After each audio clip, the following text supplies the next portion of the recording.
आपको जिंदगी का गूगल मैप देते हैं। हम आपको बताते हैं आपको जीवन में किस दिशा में चलना है, कैसे चलना है और कौन सा है वो सही समय। जब आप बढ़ेंगे आगे तो आपको सफलता के शिखर पर पहुंचने से कोई रोक नहीं पाएगा। तो सोने के भाव की स्थिति क्या हो सकती है 2026 में? अभी 2026 में 31 दिसंबर आते आते सोना 2 लाख रुपए प्रति 10 ग्राम क्रॉस कर जाएगा। जून 2026 तक स्टॉक मार्केट फ्लैट रहने वाला है, ग्रोथ नहीं आने वाली है। अगस्त के बाद वापस स्टॉक मार्केट बाउंस करेगा, ग्रोथ आएगी। अपने देश के प्रधानमंत्री नरेंद्र मोदी का कुंडली क्या कहता है? 2024 वाला कार्यकाल मोदी जी पूरा नहीं करेंगे। क्यों नहीं करेंगे मुझे नहीं पता, पर नहीं करेंगे ऐसा उनकी कुंडली में दिखता है। भारतीय जनता पार्टी केंद्र में कब तक बनी रहेगी? तो 2032 में भारत की राजनीति में फिर आप एक नया बदलाव देखेंगे। क्या राहुल गांधी कभी प्रधानमंत्री बन सकते हैं? ना तो राहुल गांधी, ना ही सोनिया गांधी जी और ना ही प्रियंका गांधी, इन तीन में से कोई भी इस देश का प्रधानमंत्री कभी नहीं बनेगा। ज्योतिष एक गाइडलाइन? बिल्कुल right guidance at the right time in the right manner. क्या ग्रह और नक्षत्र भी जीवन में प्रभाव डालते हैं? जन्म से लेके मृत्यु के आखिरी पल तक ग्रहों का रोल है। नक्षत्र हैं उनकी गणना करना भी बहुत महत्वपूर्ण है, क्योंकि पंचांग के 5 अंग हैं, तिथि वार नक्षत्र योग करण। तो 5 अंगों की जब हम गणना करते हैं तब हम दे पाते हैं भविष्यवाणी। सिर्फ उस व्यक्ति को अपना नाम पता है, बहुत तो ऐसी स्थिति में उसकी भविष्यवाणी कैसे हो सकती है? तो उसका जो उत्तर है वो मौजूद है सामुद्रिक शास्त्र में। कहते हैं ना, हाथों की चंद लकीरों का ये खेल है, बस तकदीरों का। गलती से एक डेटा मिसप्लेस हो जाए तो बैकअप डेटा काम करेगा। ज्योतिष और विज्ञान का भी कोई संबंध है? ज्योतिष भी एक विज्ञान है, क्योंकि वेदों में इसको ज्योतिर्विज्ञान के रूप में ही कहा गया। हमारे पास अगले 5000 साल की गणना है। क्या लोगों का पुनर्जन्म होता है? कि कैसे वो आत्माओं से बात कर लेते हैं और कैसे जब वो आत्मा उनके सामने आती है, वो जो बोलती है उसी को वो लिख करके बताते हैं। लोग कहते हैं कि मृत्यु के बाद इनकी आत्मा भटक रही है।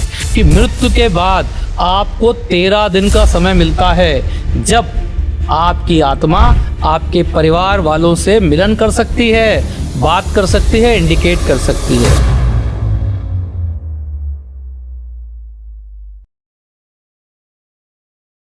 नमस्कार, मैं अकरम हाशमी एक बार फिर से अपने पॉडकास्ट में हाजिर हैं और पॉडकास्ट के माध्यम से अलग अलग शख्स के साथ हाजिर रहते हैं। लेकिन आज जिस शख्स के साथ हाजिर हैं उनसे ग्रह, नक्षत्र और इतना ही नहीं बल्कि देशवासियों का भविष्य यानी हमारे देश के हित के लिए विश्व में हो रही तमाम जो युद्ध हो रहे हैं उन पर चर्चा करेंगे।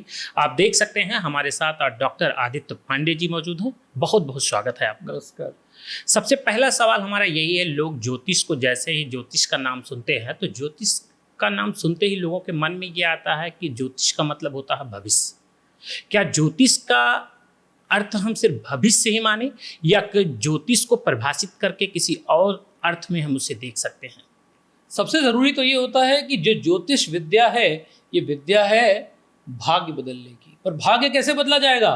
भाग्य बदला जाएगा आपके कर्म से। तो ऐसे में इस विद्या को आप ऐसे समझ सकते हैं कि ये गूगल मैप है। हम आपको जिंदगी का गूगल मैप देते हैं। हम आपको बताते हैं आपको जीवन में किस दिशा में चलना है, कैसे चलना है और कौन सा है वो सही समय। जब आप बढ़ेंगे आगे तो आपको सफलता के शिखर पर पहुंचने से कोई रोक नहीं पाएगा। ये मतलब किस तरीके से बढ़ना है, कैसे आगे निकलना है, कैसे हमें परिश्रम करना है, एक तरीके का हम ये मान के रखें कि ज्योतिष एक गाइडलाइन? बिल्कुल right guidance at the right time in the right manner. गर्मी की दोपहर में अगर जा करके आप बहुत बढ़िया बीज बोएंगे तो शायद वो उतना अच्छा परफॉर्म नहीं करेगा। पर अगर आपको कोई बता दे कि बारिश होने वाली है, बीज की क्वालिटी बढ़िया है और इस समय जा करके बो दो तो बढ़िया उपज आ जाती है। बिल्कुल वैसे ही हम आपको बताएंगे right guidance at the right time, जिससे सफलता आपके कदम चूमेगी। क्या ग्रह और नक्षत्र भी जीवन में प्रभाव डालते हैं? बिल्कुल डालते हैं। जन्म से लेके मृत्यु तक। आप ऐसे समझ लीजिए कि आज हम मोबाइल यूज करते हैं, मोबाइल में सिम कार्ड होता है। सैटेलाइट तो बहुत दूर खड़ी हुई है और धरती के चारों तरफ घूम रही है, परंतु आपके सिम कार्ड पर आपका ही नंबर क्यों आता है, मेरा नंबर क्यों नहीं आ जाता? क्योंकि वो आपके आधार से आपके सिम कार्ड को कॉन्फ़िगर कर दिया है उस सैटेलाइट से। बिल्कुल वैसे ही जब आपका जन्म होता है तो हमारी धरती के चारों तरफ जो नवग्रह हैं, इसमें 7 ग्रह विशेष रूप से हैं, ये ग्रह घूम रहे हैं हर पल हर क्षण और इनके घूमने से जो कॉस्मिक वाइब्रेशन होती है वो आपको जीवन भर प्रभावित करती है। जन्म से लेके मृत्यु के आखिरी पल तक ग्रहों का रोल है। और जो हमारे 27 नक्षत्र हैं उनकी गणना करना भी बहुत महत्वपूर्ण है, क्योंकि पंचांग के 5 अंग हैं, तिथि वार नक्षत्र योग करण। तो पांचों अंगों की जब हम गणना करते हैं तब हम दे पाते हैं भविष्यवाणी। किसी के भविष्यवाणी को देखने के लिए उसकी, जैसे मान लीजिए उसका जन्म तिथि नहीं पता है, उसको अपना आधार कुछ नहीं पता है, सिर्फ उस व्यक्ति को अपना नाम पता है, तो ऐसी स्थिति में उसकी भविष्यवाणी कैसे हो सकती है? बहुत सुंदर, क्योंकि कुंडली बनना बहुत कठिन हो जाता है। बिल्कुल आपने सही कहा। सबसे पहले तो कुंडली बनाने में जरूरी है कि आपका date of birth, time of birth और प्लेस ऑफ बर्थ। और जब मैं प्लेस ऑफ बर्थ की बात करता हूं तो ध्यान रखिएगा, मैं आपसे शहर नहीं पूछ रहा, मैं पूछ रहा हूं उस अस्पताल का नाम जहां आपका जन्म हुआ, या फिर उस कस्बे का, उस तालुका का, उस ब्लॉक का नाम जहां आपका जन्म हुआ। बहुत बार ऐसी जानकारी मौजूद नहीं है, तो उसका जो उत्तर है वो मौजूद है सामुद्रिक शास्त्र में। कहते हैं ना, हाथों की चंद लकीरों का ये खेल है बस तकदीरों का। तो आपके पास हाथ तो है ना। और ऐसे भी बहुत से लोग आपके पास आएंगे जो कहेंगे साहब जिनके हाथ नहीं होते उनका भाग्य नहीं होता क्या? तो नहीं, उनके लिए भी आप देखेंगे हमारे समुद्र देवता ने कहा माथे की लकीरें, मणिबंध और पैरों के तलुए में भी तो लकीरें हैं। तो यदि आपके पास सटीक कुंडली नहीं है, बर्थ टाइम नहीं है, बिल्कुल परेशान ना हो। अंक ज्योतिष से और सामुद्रिक शास्त्र से हम आपकी उतनी ही सहायता कर सकते हैं जितनी आपकी कुंडली से कर सकते हैं। मतलब ये साफ है कि कुंडली अगर मान लीजिए नाम नहीं है, व्यक्ति का हाथ नहीं है, तब भी व्यक्ति के भविष्य की वाणी हो सकती है। बिल्कुल हो सकती है। कारण कि बिल्कुल ऐसे समझिए ना कि कभी कभी आप देखते हैं मोबाइल को शट डाउन करने के लिए ऑफ बटन की जगह और भी ऑप्शंस होते हैं। तो उस चित्रकार ने जब चित्रकारी की थी तो आपके शरीर में अलग अलग जगह उन्हीं कोड्स को छिपा दिया था, ताकि अगर गलती से एक डेटा मिसप्लेस हो जाए तो बैकअप डेटा काम करेगा। ज्योतिष और विज्ञान का भी कोई संबंध है? पूरी तरह से। विज्ञान कहता है कि ज्योतिष का आकलन कभी कभी वो अंकों पर आता है, लेकिन विज्ञान कहता है कि रिसर्च करने के बाद तब विज्ञान किसी चीज को बताता है कि आज यहाँ पर बारिश होने वाली है। तो विज्ञान का रिसर्च करने के बाद, लेकिन ज्योतिष कैसे गणना करने के बाद उस टाइम को बता देते हैं। पहली बात तो ज्योतिष भी एक विज्ञान है, क्योंकि वेदों में इसको ज्योतिर्विज्ञान के रूप में ही कहा गया। हम भी रिसर्च करते हैं, हम भी गणनाएं करते हैं। आप ऐसे समझ लीजिए, मैं आपको बड़ी मजेदार बात बताता हूँ। आज भी हमारे यहाँ जब चांद देखा जाता है, ईद मनाई जाती है, और उसी जब देख लेते हैं तो हम कहते हैं अब ईद जो है होगी।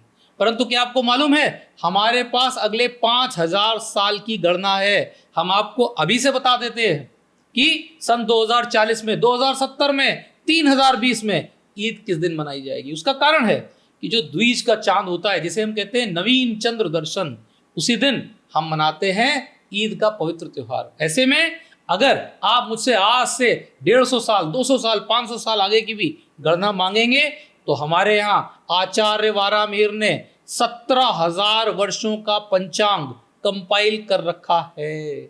मतलब ये सब आगे का भी आप पूरी तरह से गणना करके उसकी भविष्यवाणी कर सकते हैं। हमारे पास सिर्फ आज की गणना नहीं है, पिछले 2100 साल की है, और आगे के लगभग 15,800 सालों की भी गणना हमारे पास है। गणने की तरफ भी आएंगे, भविष्यवाणी भी किया जाएगा, लेकिन इस वक्त वो जागरूकता सवाल पूछना चाहेंगे जो हमारे पॉडकास्ट के माध्यम से हमारे ऑडियंस जानना चाहेंगे। क्या लोगों का पुनर्जन्म होता है? बिल्कुल होता है। आप समझ लीजिए, सनातन धर्म में हम मानते हैं कि आत्मा जब परमात्मा में मिलेगी उससे पहले उसे अनेकों जन्म लेने पड़ेंगे। आपको कभी मौका मिले तो भारत में एक बड़े ही लोकप्रिय कोरियोग्राफर हैं जिनका नाम है श्यामक दावर। उन्होंने एक किताब लिखी है the laws of the spirit world. उस किताब को पढ़िएगा। श्यामक दावर उसमें बताते हैं कि कैसे वो आत्माओं से बात कर लेते हैं, और कैसे जब वो आत्मा उनके सामने आती है, वो जो बोलती है उसी को वो लिख करके बताते हैं। तो ऐसे में हम हमेशा से मानते हैं कि पुनर्जन्म भी होता है, और इसीलिए हमारे यहाँ बच्चों का मुंडन किया जाता है, क्योंकि जो बच्चे जन्म लेते हैं अक्सर वो पीछे का डेटा इरेज नहीं होता। तो होता क्या है ना कि अब नया लैपटॉप लिया, हार्ड डिस्क में पुराना डेटा है उसको डिलीट करना है तो फॉर्मेट करते हैं ना, तो वही फॉर्मेट का सिस्टम हमारे यहाँ बताया गया है मुंडन संस्कार में। हम मानते हैं कि जो हमारा ब्रह्मांड चक्र है इसके पास में वो पिछला डेटाबेस अभी भी कनेक्टेड है, उसकी फाइल अभी भी है, तो उस फाइल को डिलीट करने के लिए हम लोग मुंडन संस्कार करते हैं। और आपको बता दूं, मुंडन संस्कार सिर्फ सनातन में नहीं होता, इस्लाम में भी होता है। सरदारों में भी होता है और ईसाइयों में भी होता है, पर उसका करने का तरीका अलग है। सांकेतिक रूप से, जैसे आप इस्लाम में देखेंगे बाल के कुछ टुकड़े काट के रखे जाते हैं, सिख धर्म में भी ऐसा ही होता है, और क्रिश्चियंस में इसको बैप्टाइजेशन बोलते हैं। क्योंकि हर जन्म का डेटाबेस हमारे ऋषि मुनि चाहते थे कि पिछले जन्म का डेटा डिलीट करो, नई फाइल तैयार करो, तो बिल्कुल वैसे ही पिछले जन्म का डेटा डिलीट कर दिया जाता था। और इसको आपको अगर चेक करना है, वेरीफाई करना है, तो आज भी ऐसे बहुत से आपको बच्चे मिलेंगे जो बोलेंगे पिछले जन्म में हम ये थे, उनके जीवन की घटनाएं रिलेट की जा सकती। एक स्थिति देखा जाता है, लोग कहते हैं कि मृत्यु के बाद इनकी आत्मा भटक रही है। ऐसी स्थिति भी होती है कि मृत्यु के बाद जब उनका पुनर्जन्म हो जाता है, तो क्या मृत्यु के बाद उनकी आत्मा फिर कहाँ से बची रहती है, कैसे भटकती है? सनातन में हम मानते हैं कि मृत्यु के बाद आपको 13 दिन का समय मिलता है, जब आपकी आत्मा आपके परिवार वालों से मिलन कर सकती है, बात कर सकती है, इंडिकेट कर सकती है। ऐसे में कभी कभी ये भी, जो आपने बिल्कुल बहुत सही बात बोली, मेरे पास ऐसे दृष्टांत भी हैं जहां एक व्यक्ति ने आज मृत्यु ली और अगले दिन ही जन्म ले लिया। परंतु साधारणतः 12 दिन के बाद हमारे यहाँ एक संस्कार होता है जिसे बोलते हैं त्रयोदशी संस्कार, या जिसको आप 13वीं भी बोलते हैं साधारण भाषा में। तो हम मानते हैं ये 13 दिन का समय आत्मा को दिया जाता है कि आप अपने जो रिश्तेदार हैं, अगर उनको कुछ कम्युनिकेट करना चाहते हो तो उनको सपनों में या फिर किसी सिग्नल के माध्यम से बता दो। तो हाँ, बिल्कुल हम मानते हैं उतने दिन आत्माएं भटकती रहती। और दुर्भाग्य ये है कि जो बेचारे ऐसे लोग हैं जिनका अंतिम संस्कार कोई रिश्तेदार नहीं कर पाया, या फिर अकाल मृत्यु हो गई, या ईश्वर न करे सरकार को या पुलिस अधिकारियों को करवाना पड़ा, ऐसे में कभी कभी खतरा इस बात का भी होता है कि वो आत्माएं परमानेंटली भटकती रहती हैं, रेगुलर भटकती रहती है, भटकती ही रहती हैं, परेशान भी करती हैं लोगों को वो आत्माएं। हाँ, भाई प्रॉब्लम ये है ना कि नगर निगम ने भूतनगर प्रेतनगर नहीं बसाया, पत्रकारपुरम बसाया। अगर एक भूतपुरम बसा दें तो मुझे लगता है वहां पे जो है ये सब आत्माओं को हम लोग भेज देंगे और वहां रहेंगी और बहुत अच्छे से, कोई समस्या नहीं आएगी। ये समस्या होती है, बिल्कुल होती है। जब तक उसका अगले जन्म का समय नहीं आ जाएगा तब तक वो भटकता रहेगा, उसको भटकना ही पड़ेगा। ये स्थिति होती है। बिल्कुल होती लोगों पर बताया जाता है इनके ऊपर भूत का, प्रेत का साया है। ऐसी स्थिति में देखा जाता है कि उनके हरकतें अलग हो जाती हैं। बिल्कुल हो जाती हैं। और अगर आपको ये देखना है तो हमारे देश में एक मंदिर है राजस्थान में, कहते हैं मेहंदीपुर दरबार। वहां पर मेहंदीपुर दरबार में आप जाके लाइव डेमोन्स्ट्रेशन देख सकते हैं।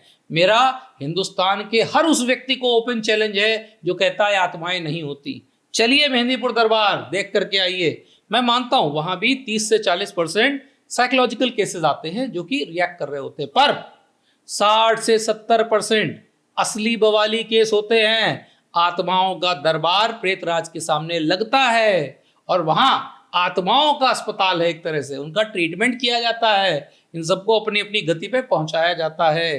तो हमारे यहाँ मेहंदीपुर दरबार एक बहुत ही सच्चा दरबार है, दरबार था और दरबार रहेगा। और ध्यान रखिएगा, ना तो वहां का पुजारी कभी बाहर आकर के किसी की पर्ची बनाता है और ना वाईफाई पे किसी के गधे से बात करता है, और ना ही वो डीएनए कट करते हैं। आजकल बहुत से ऐसे सरकार हैं मार्केट में, पंडोकर सरकार जी हैं और भी बहुत सारे सरकार हैं, मैं सबका नाम नहीं लूंगा, परंतु बड़ी अच्छी अच्छी दुकानें चल रही हैं जो दावा करते हैं डीएनए कट, साइलेंस खत्म हो रहा है, और देखो हनुमान जी के गधे से बात कर रहे हैं, ठटरी आ जाएगी, फलाना ढिमाका। तो जो असली दरबार है, दरबार था, दरबार रहेगा, वहां से ये सब ड्रामा आपको कभी सुनने को नहीं मिलेगा। क्यों? क्योंकि वो सच्चा दरबार है। मतलब ये पूरी तरह से जैसे जो पर्ची निकालते हैं, पर्ची निकाल करके बता देते हैं आपके भविष्य में ये होने वाला है या आप ये करके आ रहे हैं, तो पर्चियों का ज्योतिष कैसे होते हैं? पर्ची निकालने में भविष्य नहीं बताते हैं, ध्यान दीजिएगा, पीछे का बताते हैं, क्योंकि आपके पास पीछे का डेटाबेस है। जो कर्ण पिशाचिनी आप लोगों ने सिद्ध कर रखी है वो आपको इतिहास बताएगी, भविष्य नहीं बताएगी। और अगर बता देते हैं तो मेरा करबद्ध अनुरोध है कि जो उरी में इतनी बड़ी दुर्घटना हुई, जो अहमदाबाद में इतना बड़ा प्लेन की दुर्घटना हुई, और जो इतनी बड़ी बड़ी त्रासदी हो रही हैं, इनके बारे में क्यों नहीं बता देते? और अगर बता देते हैं तो आपसे करबद्ध अनुरोध है, भारत में बहुत सारे अस्पतालों में बहुत से मरीज कष्ट में हैं, इनके कष्ट दूर कर दीजिए। अदालतों में चले जाइए, सारे मुकदमे खत्म हो जाएंगे, अदालतें खाली हो जाएंगी। जाइए पर्ची बनाइए वहां और सबकी पर्ची बना बना के ठीक कर दीजिए। परंतु आज तक मुझे ऐसा कोई पर्ची बनाने वाला नहीं मिला।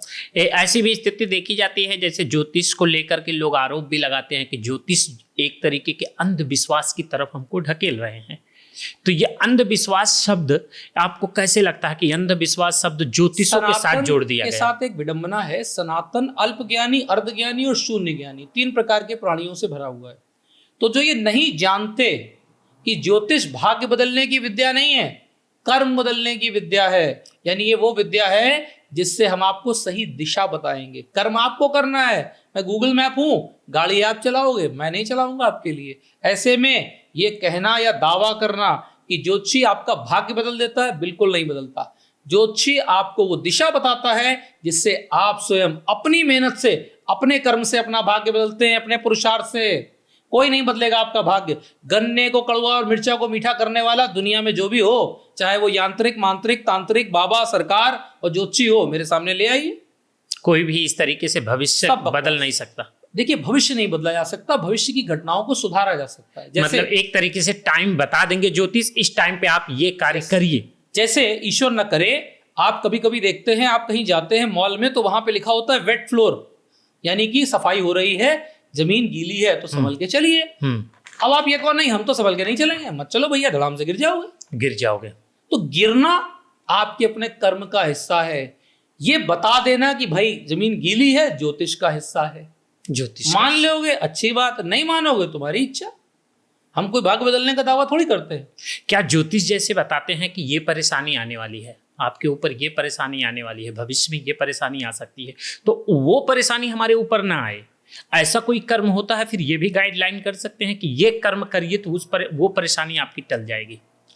बहुत बार ऐसे कुछ सरल उपाय हैं जिससे किसी घटना की तीव्रता को, दुर्घटना की तीव्रता को रोका जा सकता है। जैसे एक एग्जाम्पल देता हूं, बहुत से मेरे पास ऐसे लोग कभी कभी आते हैं जिनकी कुंडली में लिखा है कि इनके शरीर से खून बहना है। तो मैं उनसे कहता हूं चुपचाप जाओ, जाके ब्लड डोनेशन कैंप में बैठ जाओ, 2 यूनिट दान करके चले आओ। क्योंकि कुंडली में योग आया था शरीर से खून निकलने का। या तो प्यार से निकलवा लो, नहीं तो अस्पताल में जब जाओगे ठुक पिट करके तो ज्यादा बहेगा। तो उससे अच्छा है कि प्यार से बहा दो। यस, ऐसे उपाय होते हैं। आप ऐसे ही देखेंगे, किसी भी जेलर से बात करिएगा तो आपको बताएंगे जेल की रोटी की बड़ी डिमांड आती है। हाँ। वो डिमांड इसलिए आती है क्योंकि एक लाल, पीली, हरी, नीली किताबें हैं हमारे यहाँ, बहुत अजीबोगरीब किताबें हैं। हालांकि ऐसी कोई किताब है कि नहीं किसी को मालूम नहीं। उसमें एक टोटका है, कहते साहब कोई जेल जाने वाला हो तो उसको जेल की रोटी पहले से खिला दो तो जेल नहीं जाएगा। पर मेरा सिर्फ एक कहना है, ये तो वही बात हो गई कि 900 चूहे खा के बिल्ली हज को चली। तो मेरे भैया, अगर आपके कर्म खराब थे तब तो आपको दंड दे रहा है ना न्यायालय। तो ऐसे में ऐसा मुझे नहीं लगता कोई उपाय काम करता है। हाँ, टोटके हैं, बहुत सारे विधान हैं। और दुर्भाग्य ये है सनातन का कि यहाँ पे अल्प ज्ञानी और शून्य ज्ञानी की दुकान बहुत ज्यादा है, बहुत ज्यादा। और ऐसे ऐसे हैं जो आपको कह देंगे, मतलब आजकल तो ऐसी ऐसी विदुषियां आ गई हैं जो दावा करती हैं अपने पुरुष के अंतः वस्त्र ले आइए, मैं उपाय कर दूंगी। हाँ। तो दुर्भाग्य लगता है कि आप ऐसे स्तर पे ज्योतिष को ले जा रहे हैं, पतन गिरा रहे हैं, उसका इतना पतन कर देंगे तो कहाँ से चलेगा। विज्ञान है, विज्ञान की तरह लीजिए, उपाय करिए, हम उपाय करवाते हैं, परंतु इस तरह के उपायों में हम विश्वास नहीं करते। इस तरीके के उपाय में विश्वास नहीं। सब मूर्ख बनाने की विद्या है कि साहब ऐसा है, हाथ पे एक नंबर लिख लो, भाग्य बदल जाएगा। हमें याद है बचपन में जिन लोगों की मेमोरी खराब हुआ करती थी, वही लोग अपने हाथ को पूरा डायरेक्टरी बनाए होते थे। हमने आज तक दुनिया किसी सफल आदमी, करोड़पति आदमी, अरबपति आदमी को तो लिखते नहीं देखा। तो मेरा कहना है, कोशिश करें कि दुनिया में जो लोग टॉप पे सफल हैं उनसे इंस्पायर होइए, उनके माध्यम से वो जो उपाय करते हैं वो उपाय आप करिए। क्या पूजा पाठ को लेकर के भी तरकीब होती है? अगर पूजा पाठ हम गलत तरीके से करेंगे उसका गलत प्रभाव होगा, या पूजा पाठ हम अगर सही तरीके से करेंगे तो उसका सही प्रभाव होगा? ना जानकारी में लोग पूजा पाठ गलत तरीके से करते हैं और इसके बाद स्थिति ये होता है कि उस पर उसको लेकर के गलत प्रभाव हो जाता है। पहली बात तो पूजन जब हम करते हैं तो हमें ये समझना जरूरी है हम पूजन किसका कर रहे हैं। हम पूजन कर रहे हैं भगवान का। और भगवान कौन है? हमारे माता पिता। ये बिल्कुल ऐसे है कि अगर अपने माता पिता से आपको कुछ मांगना है तो क्या आप एप्लीकेशन लिखते हो? नहीं, आप सीधे जाते हो, मांग लेते हो। और ना आप किसी पड़ोसी को बुलाते हो, भैया हमारे लिए एप्लीकेशन लगा दो। हमारे लिए एप्लीकेशन। तो मेरा ये मानना है कि जब आप ईश्वर को अपने परम पिता, अपने माता के रूप में मानते हैं तो फिर आपको बिल्कुल डरने की जरूरत नहीं है। आप पूजन कैसे भी करिए, आपको लाभ मिलेगा। और याद रखिए, भगवान को ना तो उर्दू सुनाई देती है ना संस्कृत सुनाई देती है, भगवान को सिर्फ भाव दिखाई देते हैं। भाव दिखाई देते हैं। जैसे गैया माता का बछड़ा कहीं भी बोलता है, गैया माता दौड़ी चली आती है ना, हाँ। तो बस ये जान लो जगत जननी माँ है। किसी भी भाषा में किसी विधान में बोलो, भगवान सुनेंगे। दूसरा एक पॉइंट आया, आपने अच्छा पूछा कि रिएक्ट हो जाता है। हाँ। तो हमारे यहाँ पूजन में भी 3 विधान है, यंत्र, मंत्र, तंत्र। यंत्र और मंत्र में रिएक्शन नहीं है, परंतु एक विधान है जिसे कहते हैं तंत्र। तंत्र एक सिस्टम है, ये बिल्कुल ऐसे है, आपको दीवार में ड्रिल करनी है। हाँ। तो आपने दीवार देखी, उसकी डेप्थ देखी और आपने इंपैक्ट ड्रिल मारी और छेद कर दिया। परंतु अगर गलत जगह छेद कर दिया तो नुकसान हो जाएगा, नुकसान भी होगा। हो सकता है तार कट जाए, पाइपलाइन कट जाए। बिल्कुल वैसे ही तंत्र मार्ग में किया गया पूजन अक्सर साइड इफेक्ट भी देता है। इसीलिए तंत्र मार्ग का प्रयोग करने से पहले आपको एक प्रॉपर गुरु चाहिए, प्रॉपर गाइड चाहिए, प्रॉपर विधान चाहिए, प्रॉपर मुहूर्त चाहिए, तभी तंत्र का प्रयोग करें। ऐसे ही हमारे यहाँ एक और चीज है जो बहुत ताकतवर है। हमारे प्रदेश के यशस्वी मुख्यमंत्री जी भी उस संप्रदाय से आते हैं, उसे कहते हैं नाथ संप्रदाय। आजकल आपने देखा होगा, आजकल एक गाना चलता, आदेश आदेश चलता है ना, आदेश, हाँ। भस्म, हाँ। ऐसे करके। हाँ। बेसिकली एक शाबरी मंत्र होते हैं। शाबरी मंत्रों की एक बड़ी अच्छी खासियत है, शाबरी तंत्र भी है, पर शाबरी तंत्र में रिएक्शन नहीं है। शाबरी तंत्र वन वे चलता है। वहां आप देखेंगे दुहाई शब्द आएगा, कसम आएगा। ये सब नाथ संप्रदाय में हमारे यहाँ मत्स्येंद्र नाथ जी हुए हैं, मत्स्येंद्र नाथ जी ने हम लोग बोल देते हैं। और जो हमारे नाथ संप्रदाय के आदरणीय, जिनको हम लोग बोलते हैं गोरक्षनाथ महाराज जी, उनके द्वारा बनाए गए हैं। तो नाथ संप्रदाय वाले जो फॉलोअर्स होते हैं, इनको आप देखेंगे बहुत बार ये बहुत सारी माला घंटी टीका नहीं करते, परंतु इनके जो मंत्र होते हैं बड़े अचूक होते हैं, क्योंकि ये मंत्र हैं शाबर मंत्र। और शाबर तंत्र इकलौता ऐसा तंत्र है जिसमें रिएक्शन नहीं है, वहां अच्छा ही होगा। यानी जो भी आप कार्य सिद्ध करना चाह रहे हैं वो पूरा ही होगा। वो मिसाइल वापस नहीं आ सकती, देसी कट्टा नहीं है कि पीछे फायर कर दे। सरकारी वाला लाइसेंस ही है, फायर सही जगह ही करेगी, फायर सही जगह ही करेगा। लेकिन ऐसा भी होता है कि लोग तंत्र मंत्र सीखने के बाद लोगों का नुकसान भी कर देते हैं। देखिए बिल्कुल ऐसे है, जैसे सरकार जब आपको असलहे का लाइसेंस देती है तो लिखा होता है लाइसेंस फॉर आत्म सुरक्षा, सेल्फ डिफेंस। करते कितने लोग? और अगर उस तंत्र मंत्र का उपयोग गलत तरीके से, मतलब किसी का नुकसान करने के लिए लोग कर रहे हैं, तो उसको लेकर सजा ईश्वर की तरफ से है। बिल्कुल है। गलत तरीके से उपयोग धर्म में आप अगर तंत्र मार्ग का प्रयोग कर रहे हैं और उससे आप जानबूझ करके किसी को हानि पहुंचा रहे हैं, तो आपको 108 गुना दंड का प्रावधान है। इसीलिए आप देखेंगे इस देश के जो बहुत बड़े बड़े तांत्रिक भी हुए, उनका अंत बहुत दुखद हुआ। मैं आज एक नाम बता भी देता हूं आपके मन से, तांत्रिक चंद्रा स्वामी हुए हैं इस देश में। माना जाता है कि देश के बड़े बड़े प्रधानमंत्री, राष्ट्रपति उनके चरण वंदना करते थे। सौभाग्य या दुर्भाग्य तो नहीं बोलूंगा, परंतु वो मुझे दक्षिणा दे करके बुलाया करते थे ज्योतिषी परामर्श के लिए। ईश्वर की कुछ ऐसी स्थिति बनी कि जब उनके जीवन में एक बार स्वाइन फ्लू उनको डायग्नोस हुआ, तो उस समय मेरे पास उनके सेक्रेटरी का फोन आया। वो बोला, अंशुमान करके था, अंशुमान मुझसे बोला, गुरुदेव बचा लो महाराज जी को, क्योंकि इनकी तबीयत बहुत खराब है। तब हम अपोलो हॉस्पिटल में गए थे, बाकायदा उनको हमने देखा था, उनका पूजन उपाय किया था, तब उन्हें बचाया था। और उस समय हमने उन्हें वार्निंग भी दी थी कि आपको मालूम है ये सारी बीमारियां क्यों हो रही हैं आपको, क्योंकि जो आपने दुनिया भर के तंत्र मंत्र करे ना, अब ये सब ब्याज सहित वापस आ रहे हैं। और उसके बाद उनकी बहुत ही दुखद स्थितियों में मृत्यु हुई। और आज भी उनका जो ओखला में कार्यालय, आश्रम जो भी है, वहां चले जाइए, आप सुन लेंगे। कहा जाता है वहां कोई नहीं रहता, क्योंकि आज भी उनकी आत्मा वहां घूमा करती है, भटक रही है। यानी कि अभी पुनर्जन्म नहीं हुआ, ना पुनर्जन्म हुआ, ना मुक्ति मिली, क्योंकि जो आपने तांत्रिक क्रियाएं की, ब्याज सहित वापस भी तो आएंगी। Every action has equal and opposite reaction, ये क्यों भूल जाते हो? तो आज भी तांत्रिक चंद्रा स्वामी के किसी भी भक्त से बात कर लीजिएगा, बताएगा आपको कि वहां आश्रम में महाराज जी आज भी दिखाई देते हैं, आज भी वो घूम रहे होते हैं, भटक रहे होते हैं। क्यों भटक रहे हैं? क्योंकि कहीं ना कहीं जाने अनजाने या शायद स्वार्थवश आपने ऐसी तांत्रिक क्रियाएं की जिससे नो डाउट आपने किसी एक व्यक्ति को बहुत लाभ दिया, परंतु दूसरे की हानि भी तो करी। तो कहाँ जाएगा ये रिकॉर्ड?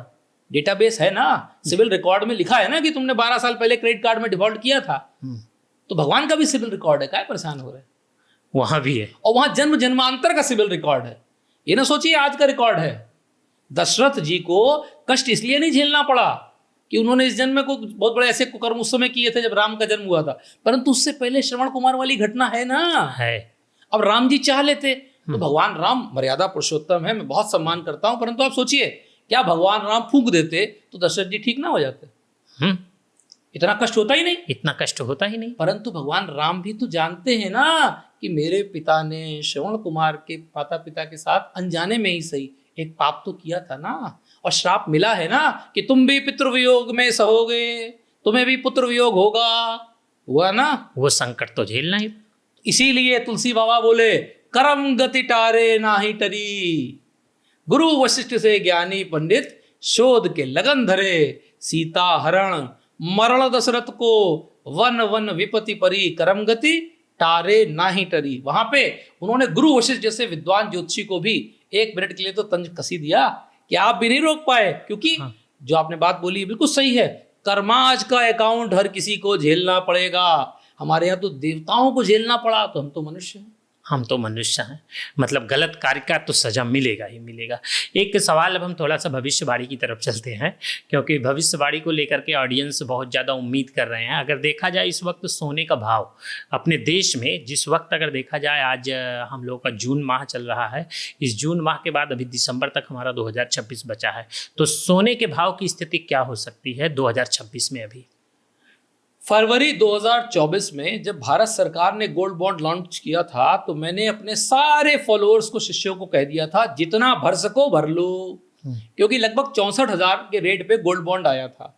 और मैंने कह दिया था, वो बात आपके मन से पुनः कह रहा हूं, 2026 में 31 दिसंबर आते आते सोना 2 लाख रुपए प्रति 10 ग्राम क्रॉस कर जाएगा, मतलब महंगा हो जाएगा जी। और 2030 आते आते यही सोना 5 लाख रुपए प्रति 10 ग्राम छू चुका होगा, क्योंकि देव गुरु बृहस्पति इस समय अपनी उच्च राशि में कर रहे हैं भ्रमण, और साथ में है अतिचारी। हम मानते हैं देव गुरु बृहस्पति कंट्रोल करते हैं सोने की धातु को। ऐसे में नो डाउट हमारे आदरणीय प्रधानमंत्री जी ने कहा है सोना मत खरीदो, पर मुझे लगता है न तो जनता बाज आएगी न जनता सुधरेगी। ईश्वर करे सुधर जाए। हम तो कह रहे हैं गोल्ड बॉन्ड खरीद लो, ज्यादा अच्छा है, परंतु यस, गोल्ड का रेट और ज्यादा बढ़ने वाला है। गोल्ड का रेट बढ़ेगा?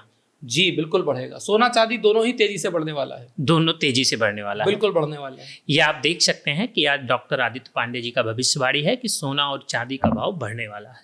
लेकिन एक सवाल इस वक्त अगर देखा जाए तो शेयर मार्केट में बहुत लोग इन्वेस्ट किए हैं, शेयर मार्केट में बड़ा उतार चढ़ाव देखने को मिल रहा है, क्योंकि इस समय विश्व युद्ध ने 2 देशों के बीच में जंग चल रहा है, उसमें 3 देश इन्वॉल्व है, इजराइल, ईरान और अमेरिका।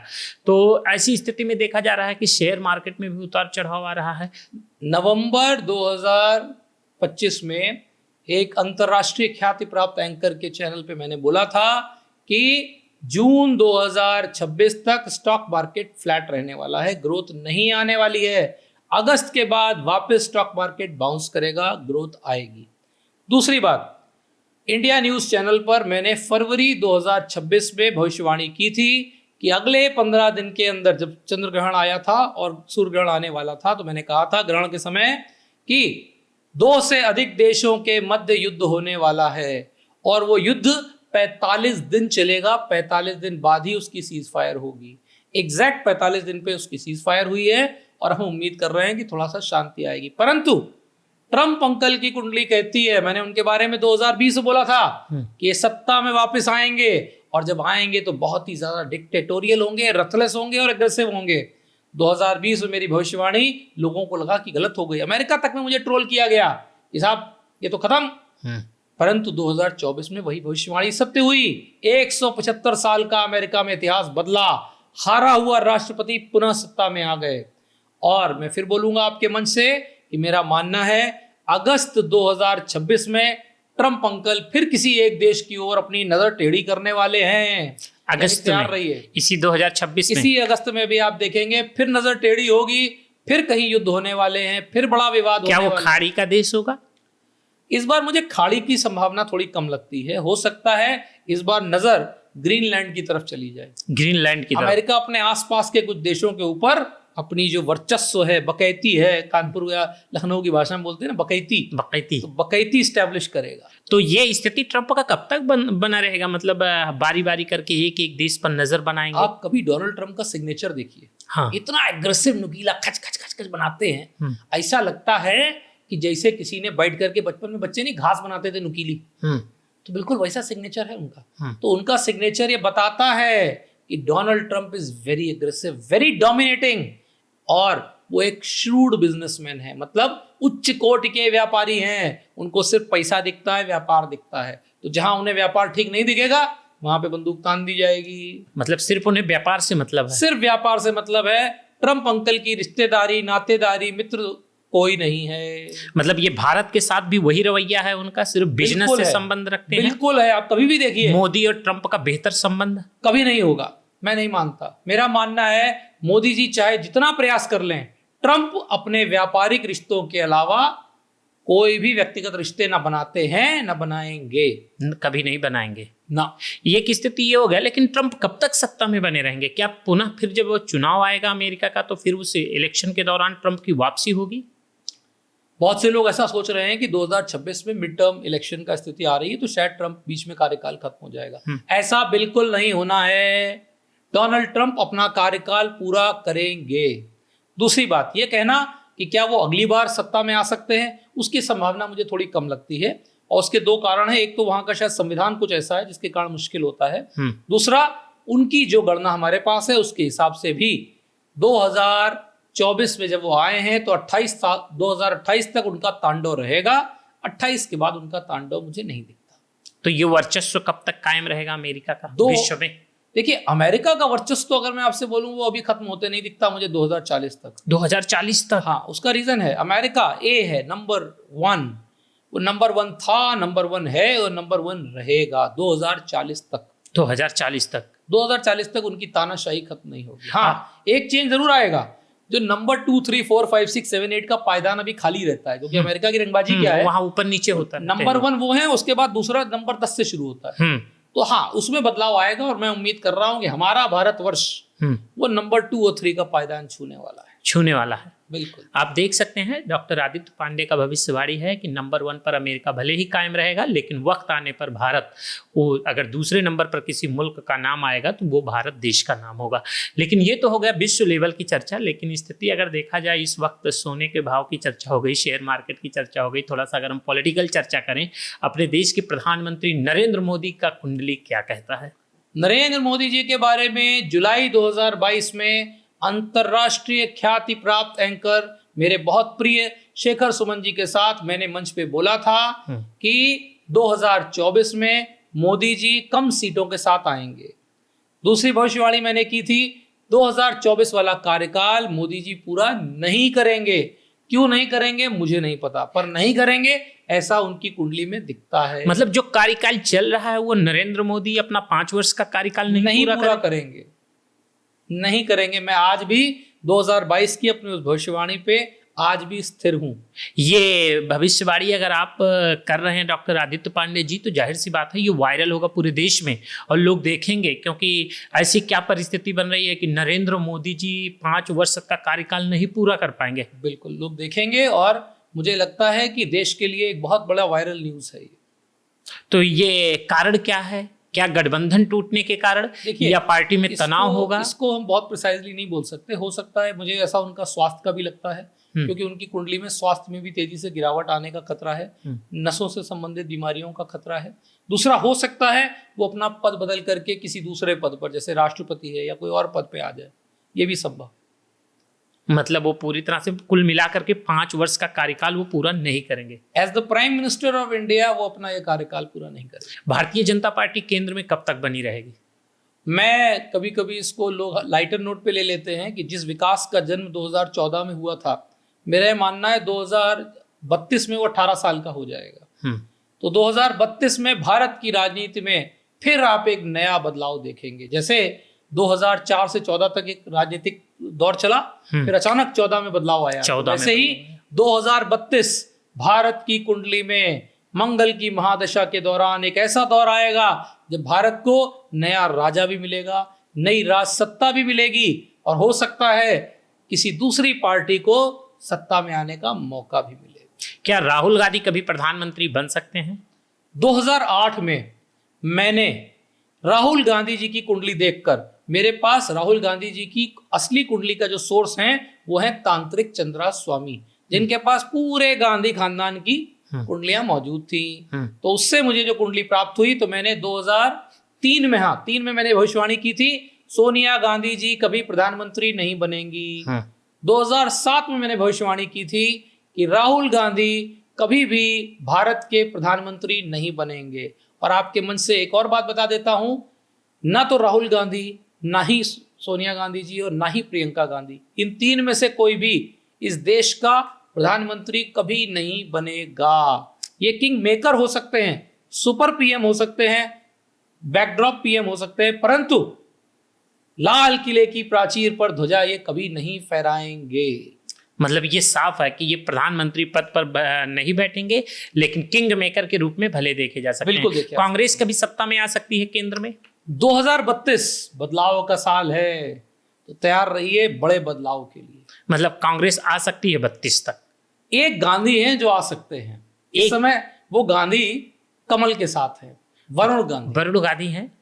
मैंने वरुण जी को भविष्यवाणी पहले भी दी थी, आपके मन से दे रहा हूं। मेरा मानना है वरुण गांधी जी की कुंडली में भारत के प्रधानमंत्री बनने का योग है, परंतु पंजे से। मतलब वो अगर कांग्रेस में आ जाएंगे तो प्रधानमंत्री बन जाएंगे? हो सकता है, संभावना है, ये संभावना दिख रही है वरुण गांधी।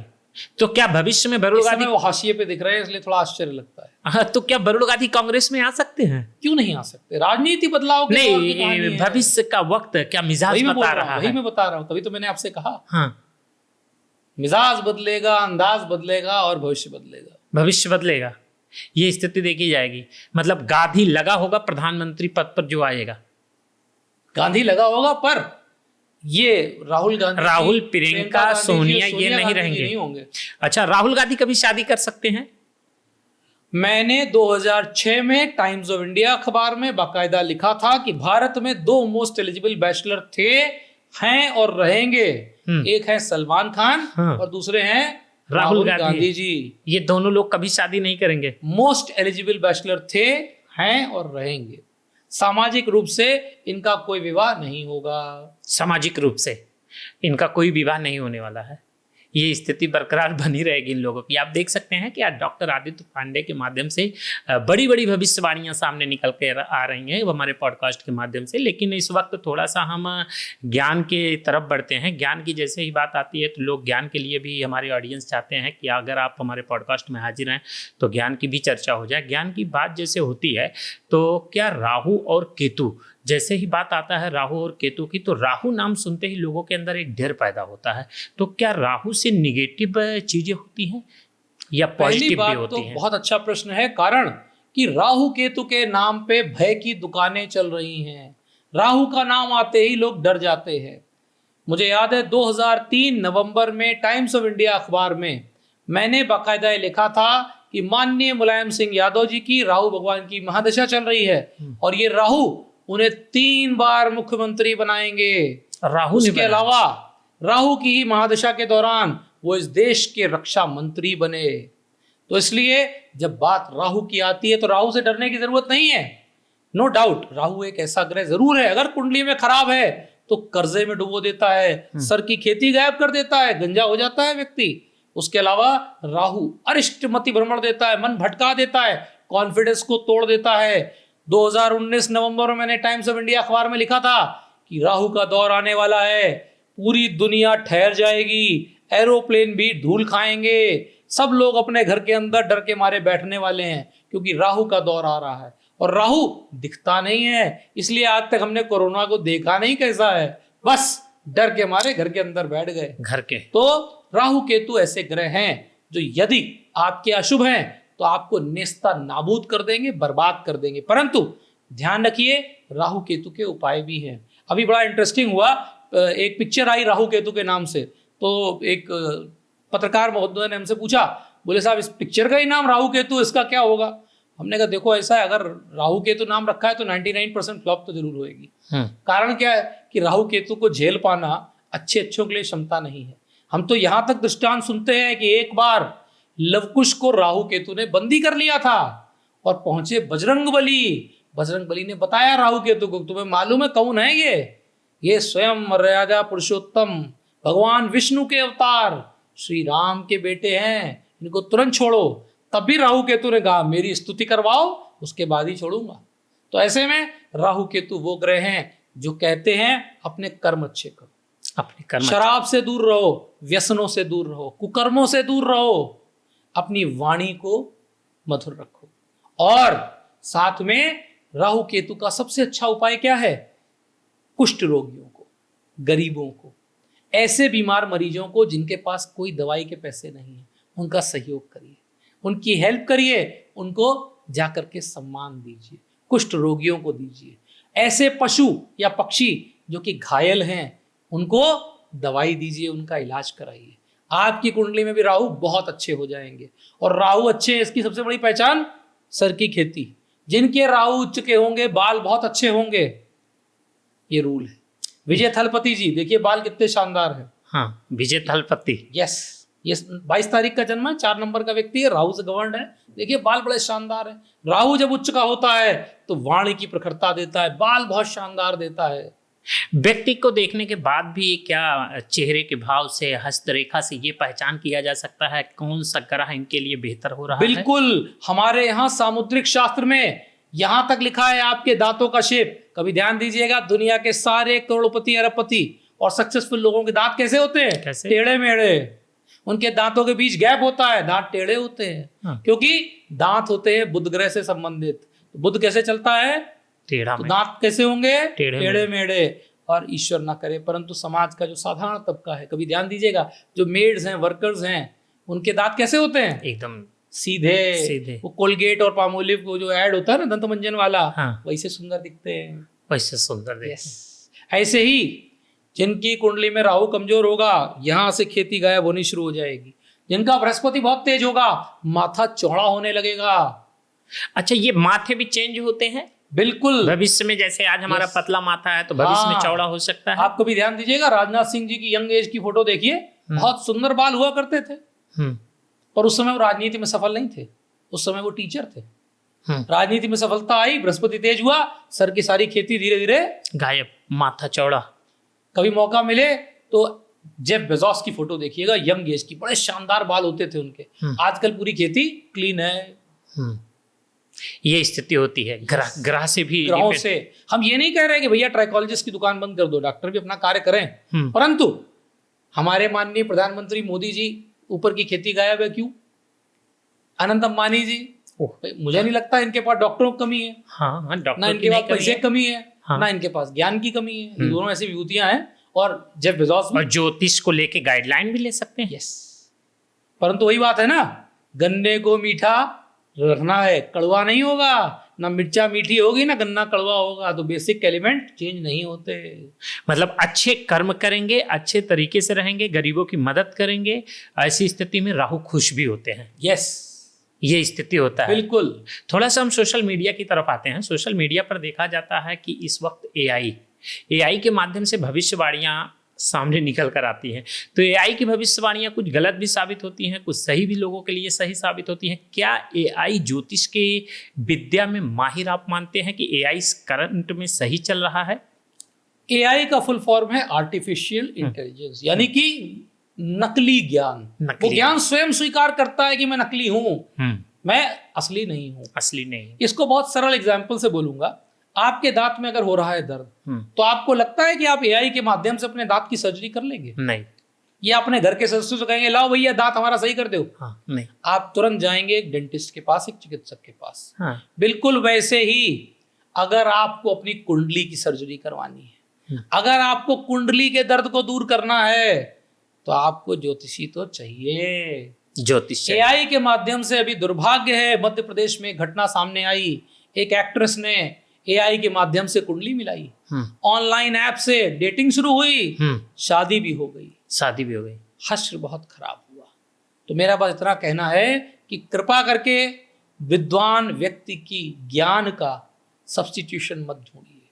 डॉक्टर, वकील, ज्योतिषी, टीचर ये थे, हैं और रहेंगे, क्योंकि आर्टिफिशियल ज्ञान जैसा बहुत सारा ज्ञान पहले भी आया, आगे भी आएगा। हाँ, मैं आर्टिफिशियल ज्ञान का स्वीकार करता हूं, स्वागत भी करता हूं। उसका रीजन है, मेरा मानना है कि आने वाले समय में हो सकता है ये हमारे ही ज्ञान को अपने कोश में ऐड करके, अपनी इंसाइक्लोपीडिया में ऐड करके हमें एज एन एस्ट्रोलॉजर और हेल्प कर सकता है। हेल्प कर क्योंकि जैसे आज मुझे वैदिक ज्योतिष आती है, मान लो मुझे जापानी ज्योतिष का ज्ञान नहीं है, परंतु एआई के माध्यम से किसी जापान में बैठे ज्योतिषी ने जो ज्ञान दिया होगा, उस ज्ञान को भी उसने अपने शब्दकोश में रख लिया, वो ज्ञान मुझे भी प्राप्त हो जाएगा। तो ऐसे में हमारे ज्ञान में और वृद्धि हो जाएगी। परंतु आर्टिफिशियल है, ध्यान रखिएगा, आर्टिफिशियल है जी।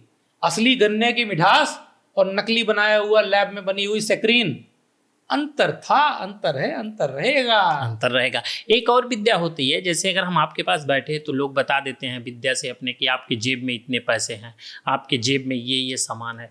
क्या ये ज्योतिष विद्या, ये चीज़ें, जैसे जो चीज़ें अंदर की बातें, हमारे पास कितने पैसे हैं ये बता देना, ये कहीं ना कहीं अचंभित कर देता है। जैसे सामने वाला जानेगा कि हाँ, निकाल के देखा, उसको खुद नहीं पता हमारे पास इतने के इतने सिक्के हैं, जब वो सामने निकाल कर रखता है तो उतना ही निकलता है। कहते हैं चमत्कार को नमस्कार।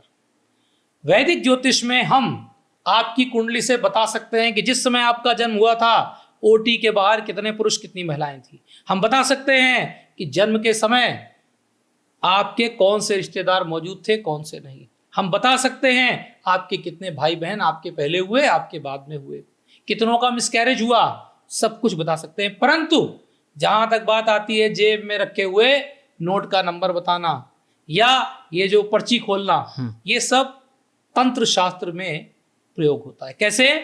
हमारे यहाँ देव, दानव, मानव, यक्ष, गंधर्व, पिशाच, ये सब योनियां हैं। तो उसमें से एक योनि है पिशाच योनि।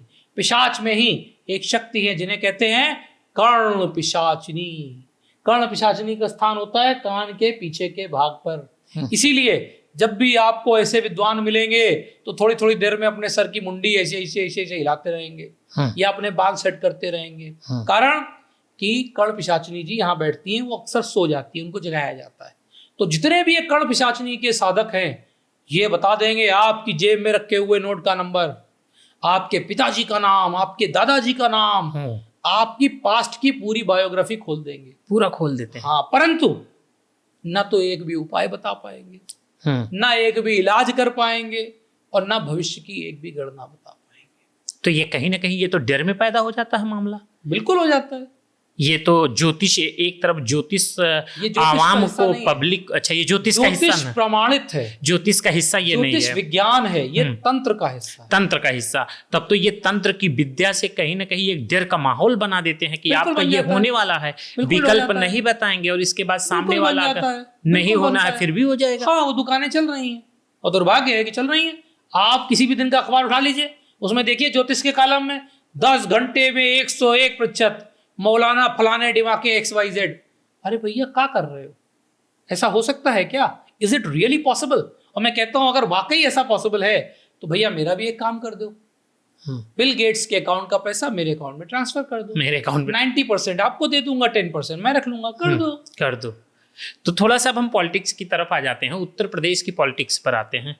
उत्तर प्रदेश की पॉलिटिक्स की जैसे ही बात आती है, एक तरफ सत्ता पक्ष में भारतीय जनता पार्टी, योगी जी इस वक्त लीड कर रहे हैं उत्तर प्रदेश की। जब बात आती है विपक्ष में अखिलेश यादव, क्या 2027 के इलेक्शन कब तक हो सकते हैं?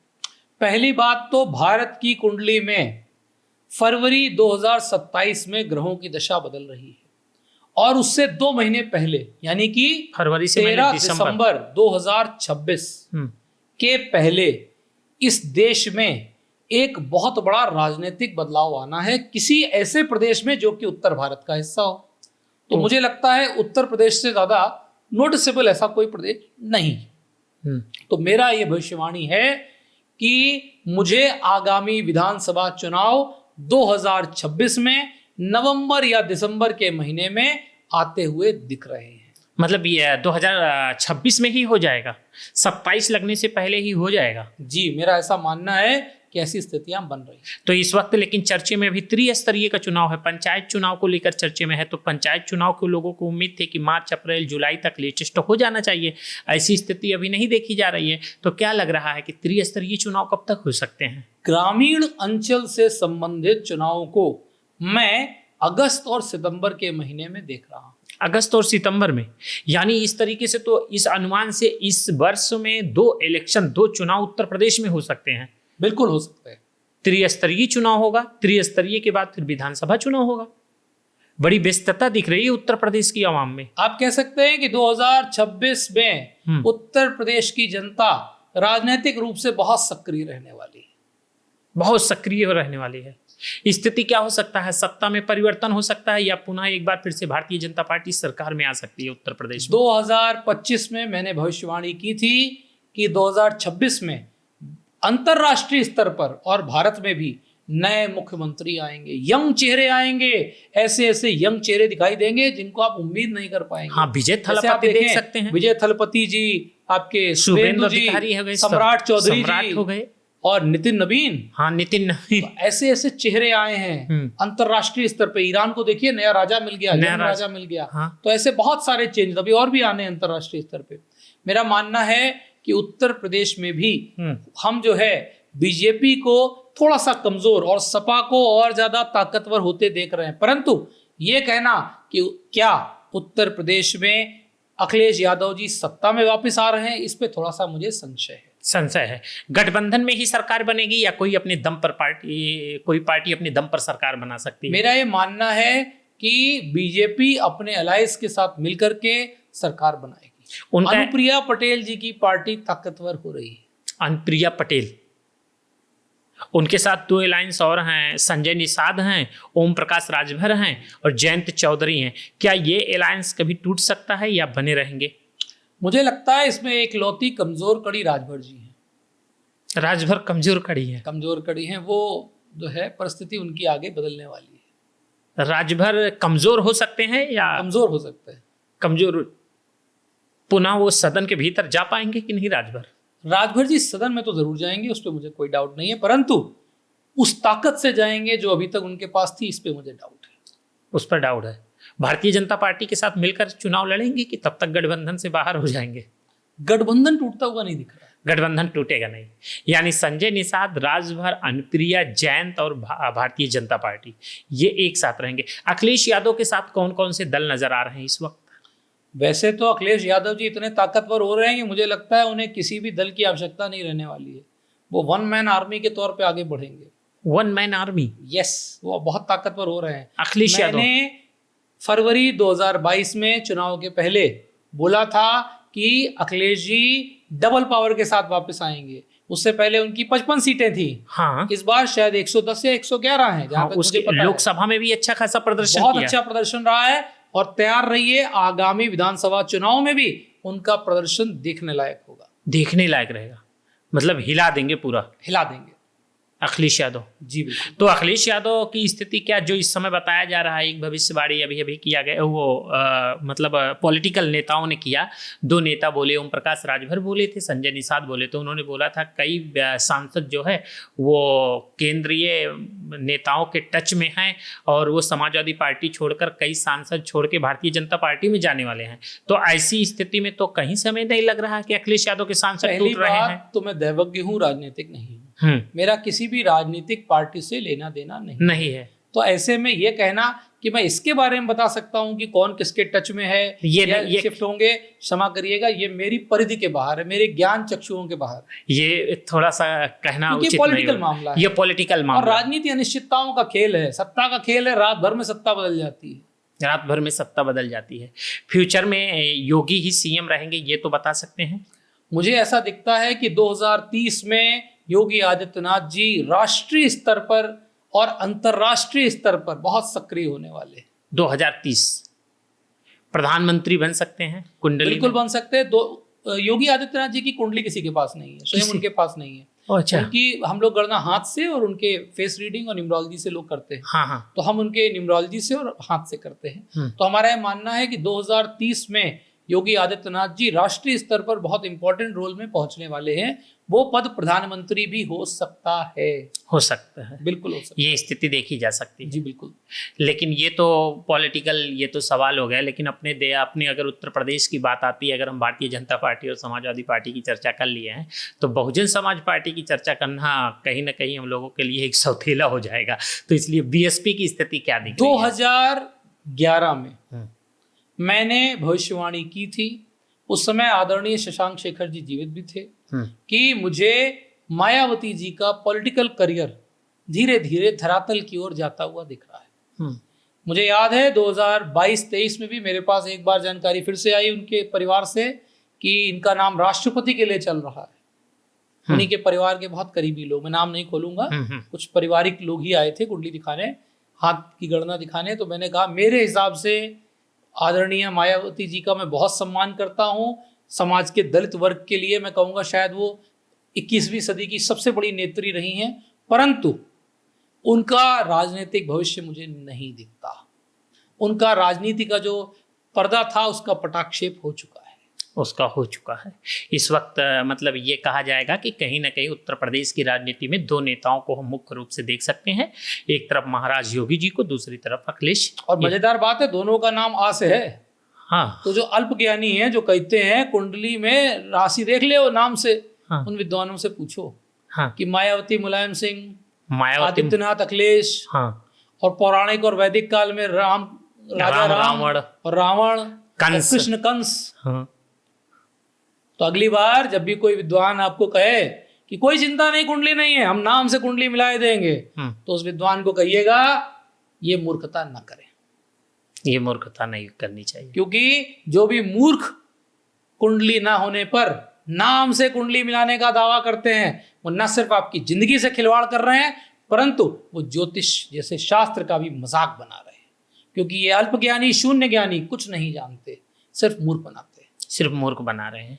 इस वक्त अभी अभी इलेक्शन समाप्त हुआ, इलेक्शन के बाद देखा गया तृणमूल कांग्रेस पूरी तरह से विघटित हो गया, एकदम पूरी तरह से। उससे पहले भी आपका मैं एक पॉडकास्ट देखा था इलेक्शन से पहले भी। तो क्या स्थिति लग रहा है? ममता बनर्जी को लेकर आपने उस टाइम भी चर्चा किए थे। मेरा मानना है वेस्ट बंगाल चुनाव में ममता जी के साथ जो दुर्भाग्य साथ में चल रहा था या चल रहा है, उसका नाम है अभिषेक बनर्जी। अभिषेक बनर्जी की कुंडली में कारागार योग बन रहा है। कोई बड़ा आश्चर्य नहीं, अगले 90 दिन के अंदर वो आपको श्री कृष्ण जन्मस्थली में दिखेंगे। श्री कृष्ण जन्मस्थली अर्थात जेल, जी, वहां दिखेंगे। और पिछले कार्यकालों के दौरान उनसे जो भी अनियमितताएं और कुकृत्य हुए हैं, अब उसका दंड भोगने का समय शुरू हो चुका है। मतलब तृणमूल कांग्रेस अपने धरातल पर या फिर कभी वापसी नेस्ता नाबूद होने की स्थिति में है। धरातल तो थोड़ा कम बात हुई, नेस्ता नाबूद होने की कगार पे पहुंच रहे हैं। तो वहां तब तो फिर यही स्थिति होगा कि कांग्रेस और बीजेपी दो दल आमने सामने हो जाएंगे। ऐसा नहीं कह सकते। देखिए आप ध्यान दीजिए, तमिलनाडु की राजनीति में अचानक क्या हुआ? हाँ, लोग कहते थे डीएमके और एआईडीएमके के अलावा कोई नहीं आएगा, इसके अलावा कोई नहीं। अचानक टीवीके आ गया। टीवीके आ गया, तो किसी को अनुमान ही नहीं था कि टीवीके आ जाएगा। क्योंकि 2026 साल ही ऐसा है, ये नए राजा लाना चाहता है, नए निजाम, नए मिजाज के साथ। तो ऐसे में तैयार रहिए, बहुत सारे चेंजेस आने वाले। एक नई पार्टी भी सामने आ गई, काकरोच पार्टी। काकरोच जनता पार्टी के बारे में मैंने अपने निजी चैनल पे भी बोला था कि मुझे काकरोच जनता पार्टी नाम की पार्टी का जो नाम है ये बहुत अशुभ कारक है। ऐसे में मुझे इसका भविष्य बहुत अच्छा नहीं दिखता। इसका भविष्य अच्छा नहीं है।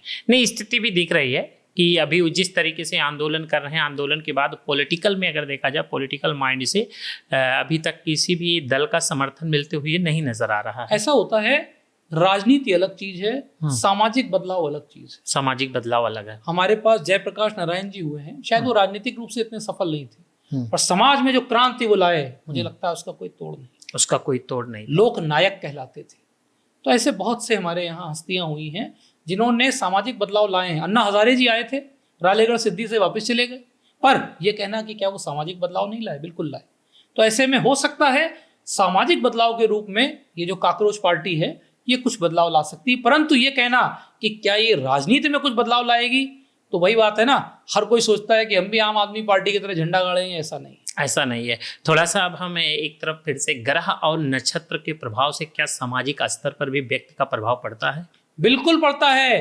अगर आपकी कुंडली में ग्रह कमजोर हैं तो आप अपने उपाय करके, अपने रत्न पहन के, मणि से, रत्नों से, यंत्रों से और सात्विक तंत्र से अपने जीवन में बदलाव ला सकते हैं। जैसे अगर मान लेते हैं किसी बच्चे की कुंडली में सूर्य कमजोर है और बचपन से उसकी आईसाइट वीक है, तो फिर हम सूर्य के उपाय करके उसकी आईसाइट में इंप्रूवमेंट दे सकते हैं। नहीं कुछ तो फर्दर डिटेरियोरेशन नहीं होने देंगे। ऐसे बच्चे हैं जिनका जन्म ऑटिज्म के साथ हो जाता है। कुंडली में अगर चंद्रमा ग्रहण दोष से युक्त है या गुरु चांडाल दोष लग्न पे बन रहा है तो ऐसे बच्चों को ऑटिज्म का खतरा हो जाता है। खतरा हो जाता है। बिल्कुल वैसे ही आप देखेंगे, मेडिकल एस्ट्रोलॉजी में मेरी पीएचडी है, मैं तो कुंडली देख करके मेडिकल बीमारी डायग्नोस भी कर सकता हूं और डॉक्टरों की सहायता भी कर सकता हूं ताकि डॉक्टर भी उसमें हेल्प ले सके। और मैं आपको एक आपके मन से एक बहुत स्ट्रांग स्टेटमेंट और बता देता हूं। हमारे यहाँ मॉडर्न मेडिसिन के जो पितामह हुए हैं उनका नाम है हिपोक्रेट्स। गूगल पे जाइएगा, सर्च करिएगा हिपोक्रेट्स डॉक्टर एस्ट्रोलॉजी फूल, तो आपको एक स्टेटमेंट मिलेगा जिसमें हिपोक्रेट्स कहते थे जिसे ज्योतिष का ज्ञान नहीं वो डॉक्टर नहीं है बल्कि है महामूर्ख। ये स्टेटमेंट बहुत स्ट्रांग है, मैं इसका समर्थन नहीं करता, परंतु ये जरूर बताना चाहता हूं कि हिपोक्रेटिस अपने जमाने के महानतम ज्योतिषियों में से एक थे और वो भी ये मानते थे कि यदि कोई दैवज्ञ और मेडिकल साइंस का ज्ञाता अपने ज्ञान को कंबाइन कर ले तो ऐसे शानदार ज्ञान निकलेगा जिससे बीमारी का इलाज अवश्य होगा। कभी सोचिएगा, एक बीमारी है कैंसर, इसका नाम कैंसर क्यों रखा गया? लियो रख देते, एरीज रख देते, टॉरस रख देते, कर्क रोग ही क्यों है? कर्क क्यों? वैदिक ज्योतिष में राशियों का नाम तो जमाने से है, 12 राशियां हैं ना, उसमें से कर्क राशि है, कर्क है। ये बीमारी का नाम कर्क ही क्यों रखा गया? कोई और नाम नहीं मिल रहा था क्या? नहीं मिल रहा था। उसका कारण क्योंकि आयुर्वेद में कर्क रोग का वर्णन है।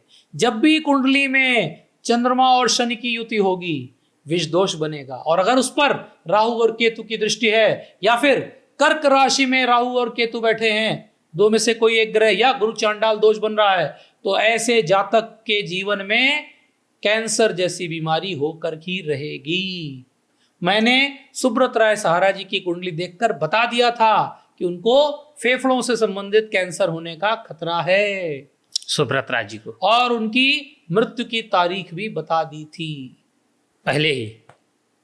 आप देख सकते हैं कि पॉडकास्ट में हमारे साथ हाजिर हैं, आज बहुत सारी बातें की, लेकिन एक आखिरी सवाल, अब तो हम आपके साथ में बैठे हैं तो अब इस वक्त अगर हम अपने बारे में पूछना चाहें मेरा भविष्य क्या कहता है तो अब उसको लेकर के डॉक्टर आदित्य पांडे जी क्या बताएंगे?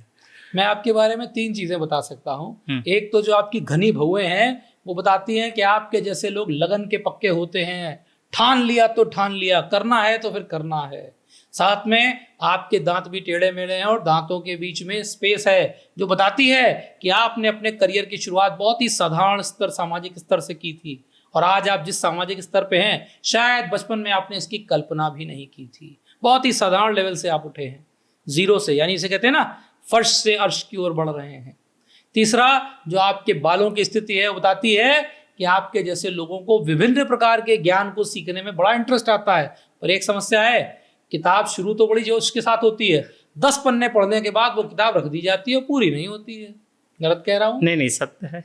उसके अलावा आपके जो मस्तक की रेखाएं हैं वो कहती है, माथा बताता है कि ऐसा व्यक्ति जीवन में हमेशा अपने जन्म स्थान से दूर रहकर ही सफल होगा और वो हमेशा ऐसे रहेगा, यानी सबको दान करेगा, जिंदगी में उसको कोई दान नहीं करेगा। पूरे खानदान में चाहे आपसे बड़ा भाई बहन कोई क्यों ना हो, परंतु जो बड़े भाई बहन का फर्ज है वो कौन निभाएगा? मैं निभाऊंगा। कहाँ तक मैं सही हूँ ये आप बताइए।